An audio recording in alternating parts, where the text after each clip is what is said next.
আহ দোস্ত, আমার পুরো প্রকৃতির সবগুলা পশু প্রাণীর ভিতর পাখি সবচেয়ে আমার পছন্দ। পাখির মতো কোনো একটা শান্তির প্রাণী দোস্ত, এটার মতো কোনো প্রাণী নেই। তোর কেমন লাগে? হ্যাঁ, আমারও পাখি ভালো লাগে, এই জন্যই চলো পাখি ধরবে। পাখি ধরবি? একটা ভালো আইডিয়া। আরো ভালো আইডিয়া, পাখিদের সাথে কথা বলবো। পাখিদের সাথে দোস্ত,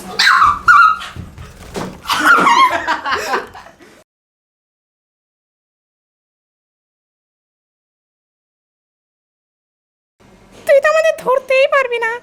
তুই ধরলে তো আমাদের পাখির জাতি ধ্বংস হয়ে যাবে, নাহলে আর পাখি বলে কিছুই থাকবে না। আমাকে তো তুই ধরতেই পারবি না।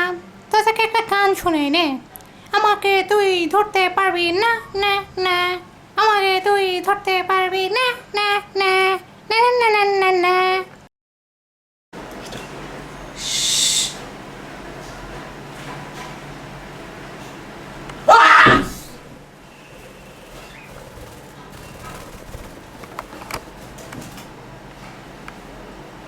পানি দোস্ত, পানি। পাখিকে কিভাবে ধরি? এই পাখি, এই আমাকে তুই তোদের আমি ধরতে ধরতেছিস। পারবি না, না না, কি? আমাকে ধরতে পারবো তুই না? ধরতে পারবি না, আচ্ছা, দেখাই না দিবো। না, না না না না না। কি কামড় মারবি?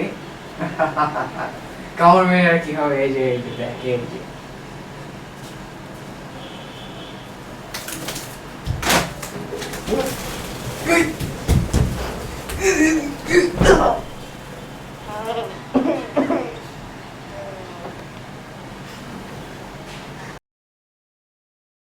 বলি, আমাকে ছেড়ে দে শয়তান, তুই আমার দেহ পাবি কিন্তু মন পাবি না।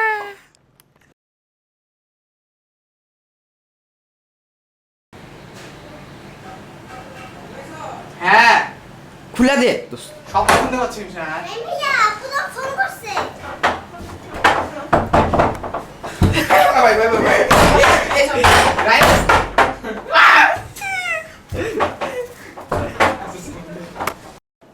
ওদের জ্বালাতে আর পারলামই না, এখন কি করি? আসলেও আমিও তাই ভাবতেছিলাম, আমরা খাঁচার প্রাণী খাঁচাতেই চলে যাই। হ্যাঁ চলো খাঁচায় চলে যাই, না হলে এদের জ্বালায় বাঁচবই না। অতি চালাকের গলায় ধরি। চালাকি করা যাবে না, ঠিকই বলছো। Never turn a heart bird because they are nature's beauty. পাখিদের কখনো কষ্ট দিবেন না, কারণ তারা এই প্রকৃতিরই একটি সৌন্দর্য। আর